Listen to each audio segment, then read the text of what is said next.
There is a photograph. You may have seen images like it before, perhaps in this channel, perhaps somewhere else. It shows a grand city avenue, wide cobblestone streets, enormous stone buildings with ornate facades stretching in both directions, their columns and archways carved with a precision that would challenge modern architects today. The sky above is clear.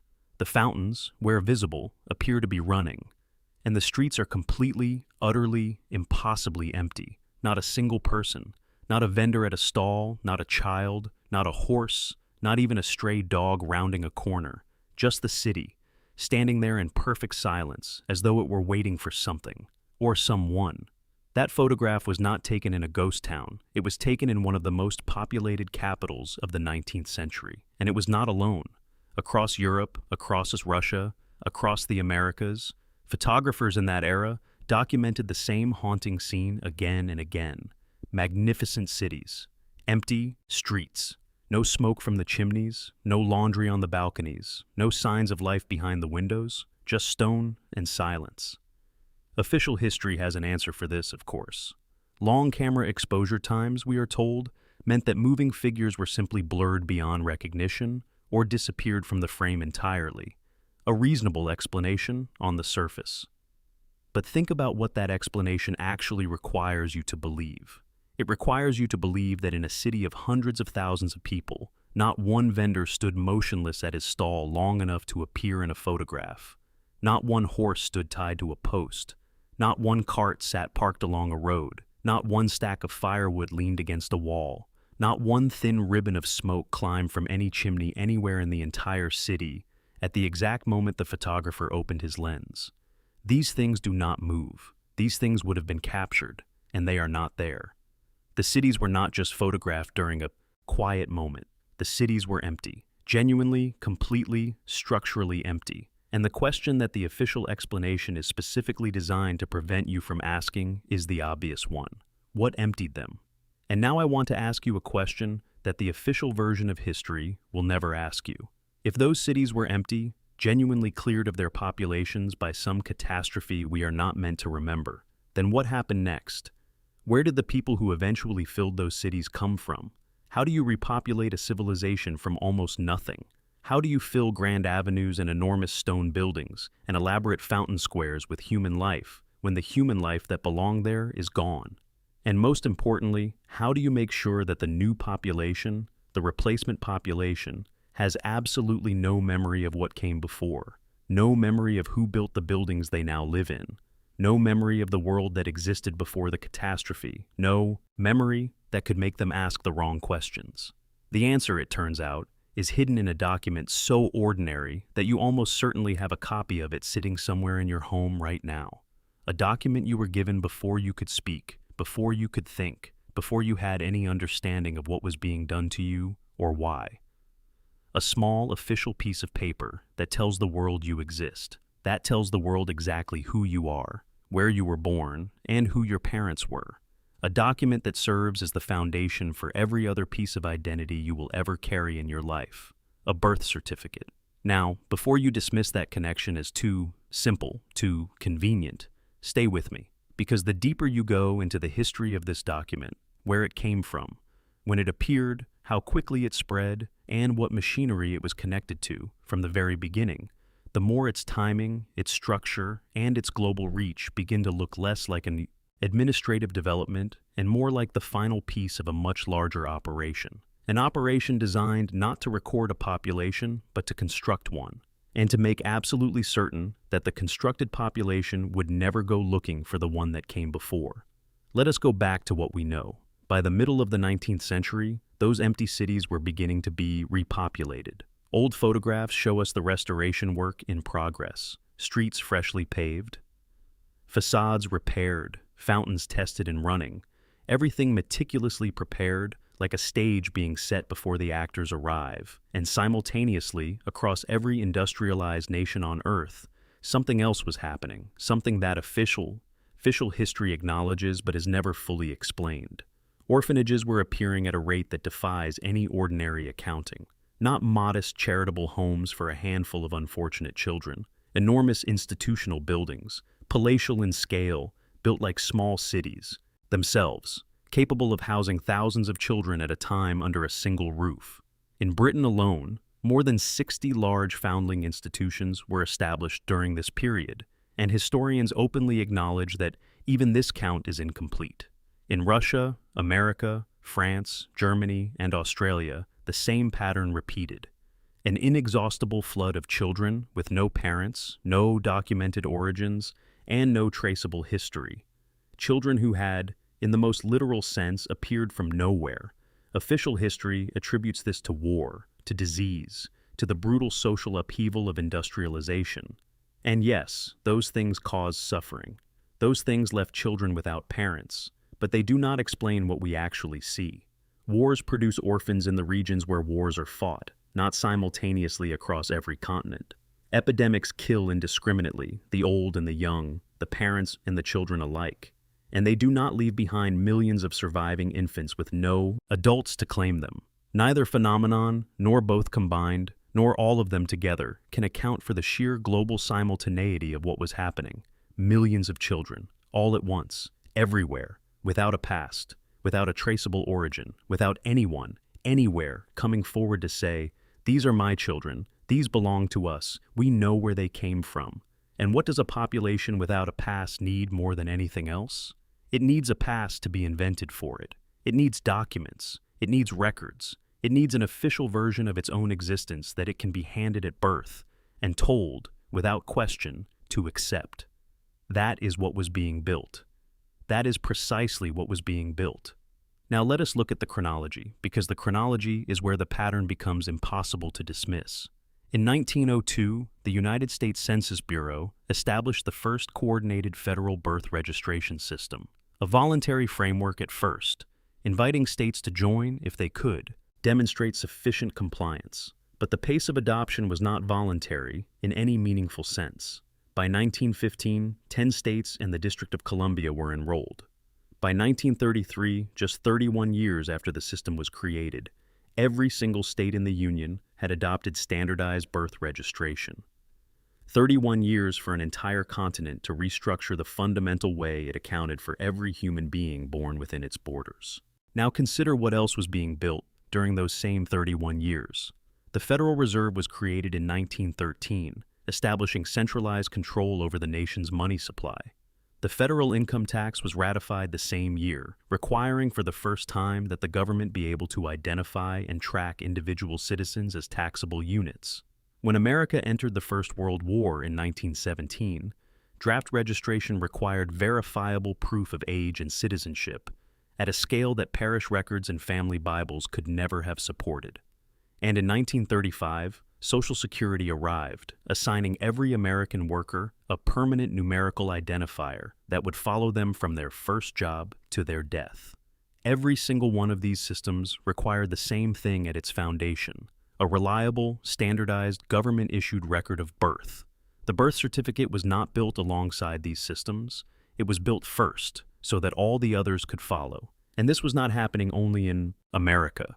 Britain's civil birth registration system had been established earlier, in 1837, but it was precisely in the early 20th century that the enforcement mechanisms arrived that gave those records genuine legal authority. France, Germany, Canada, Australia, all of them moving within the same compressed historical window toward the same architecture. Different nations, different governments, different languages and legal traditions, but the same system, the same logic, the same inevitable result: a numbered document issued at birth, held by the state, that would become the root credential of modern legal existence. The question that this coordination raises is one that the official histories of these systems never bother to address. Who decided this? Not who signed the legislation, not which census official drafted the proposal. Who decided, across how many nations simultaneously, that the individual human being, not the household, not the family unit, not the community, but the individual body, the individual breath, the specific moment of emergence into the world as a time-stamped numbered event, who decided that this was now the fundamental unit of state administration? And how did that decision spread so quickly, so completely, and so quietly that the world barely noticed it was happening? What was created was not simply a record. What was created was what legal theorists call a legal person, and this distinction matters enormously, so stay with me here. A human being exists because they were born. That is a biological fact. Nobody issues you a certificate for being alive. A legal person, however, is something different. A legal person is an entity recognized by the state as having rights, responsibilities, and most crucially, obligations. Corporations are legal persons. Municipalities are legal persons. And from the moment of birth registration onward, you are also a legal person. A distinct entity, separate from the living, breathing human being, created by the document and existing, in the eyes of the law, only through the document. Think carefully about what that actually means. Without your birth certificate, you cannot be taxed because the tax authority has no basis on which to identify you as their subject. You cannot be drafted into military service because the conscription board cannot verify your age or citizenship. You cannot receive state benefits because the benefit system has no record of your existence. You cannot enroll in school, open a bank account, obtain a passport, be legally married, or be legally declared dead. The document does not describe your life. It authorizes it. Every interaction you will ever have with the machinery of the modern state flows through that single originating document, and the state holds it, not you, the state. Now bring this back to the world we have been describing, a world where cities were emptied by a catastrophe that official history refuses to name, a world where millions of children appeared simultaneously with no traceable origins and were distributed across emptied territories through organized institutional systems. A world where the buildings those children grew up in were the remnants of a civilization far more advanced than anything they or their guardians could have built. What would the people overseeing this resettlement operation need more urgently than anything else? They would need to ensure that the new population had no access to the memory of the old one. They would need to ensure that the official story, the one that said these cities were built by their ancestors and this history belongs to them, could never be challenged from inside the system itself. And the most elegant way to achieve that, the way that would embed itself so deeply into daily life that no one would ever think to question it, would be to make the document that authorizes your existence also the document that defines your past. Your birth certificate does not just tell the world you are alive. It tells the world who your parents are, where you were born, and by extension, what history you belong to. It is the opening entry in the ledger of your official story. And if the official story is constructed rather than inherited, if the family lines recorded in those ledgers were assigned rather than biological, if the parentage documented in millions of foundling records and adoption certificates and orphan train placements was administrative rather than natural, then the birth certificate is not a record of your origins at all. It is a replacement for them. Let us consider what was destroyed in the process, because every story of construction is also a story of demolition. In the world before the birth registration systems, before the numbered documents, before the legal person was stamped into existence at the moment of birth, people understood who they were through an entirely different mechanism, not through paperwork, through memory, through community, through the accumulated knowledge of people who knew each other across generations. The village remembered you. The church community recorded your baptism, your marriage, your burial, not as a government instrument, but as a communal act. Your extended family carried the knowledge of your bloodline, your inheritance, your connection to the land and the people around you. Your past was not stored in a filing cabinet in a government building. It lived in the minds and the mouths and the shared knowledge of the people around you. What the birth certificate replaced was precisely that living, communal form of identity. It substituted a state relationship for every human relationship. It said, in effect, you are no longer real because your community remembers you. You are real because we have filed you. And in a world where the community had been shattered, where the people who carried the old memories were gone, where the children being resettled had no grandparents to tell them who they really were, this substitution was not just convenient, it was necessary. It was the mechanism by which the great forgetting was made permanent. Not by burning the books, not by destroying the monuments, though those things happened too, but by ensuring that every human being who entered the new world arrived already carrying an official version of themselves that pointed away from the old one.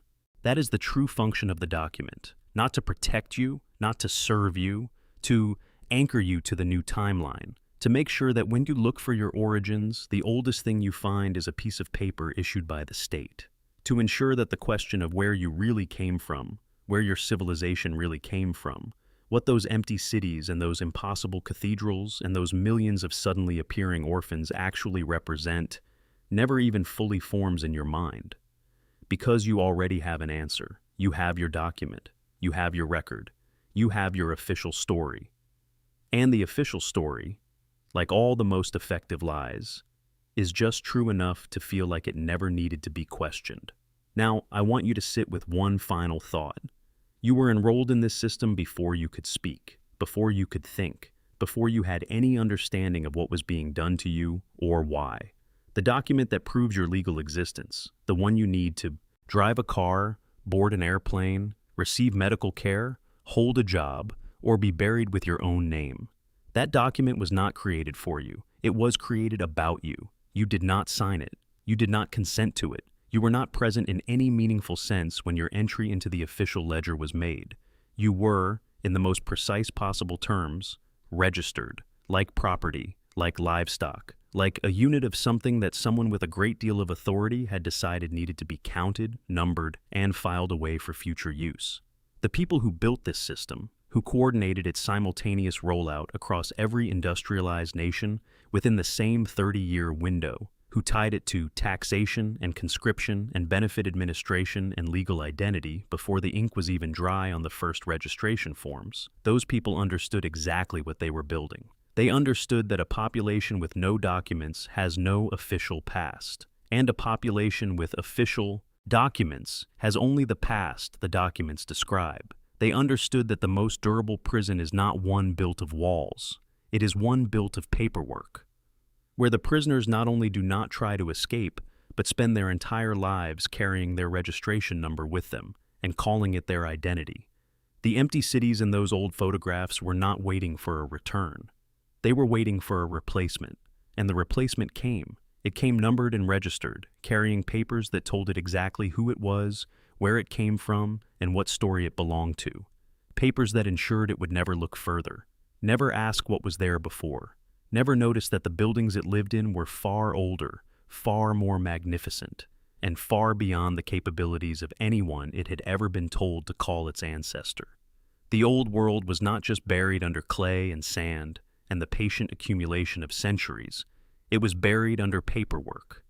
And somewhere in a filing cabinet, in a government archive, in a records office in the city where you were born, there is a document that proves it. A document with your name on it, a document that tells you exactly who you are, a document you did not choose, did not sign, and were never meant to question. The investigation does not end here. It is only just beginning. If you are ready to keep pulling this thread, subscribe to the channel. What we cannot discuss on open platforms will be continued where it belongs. The link is in the pinned comment below.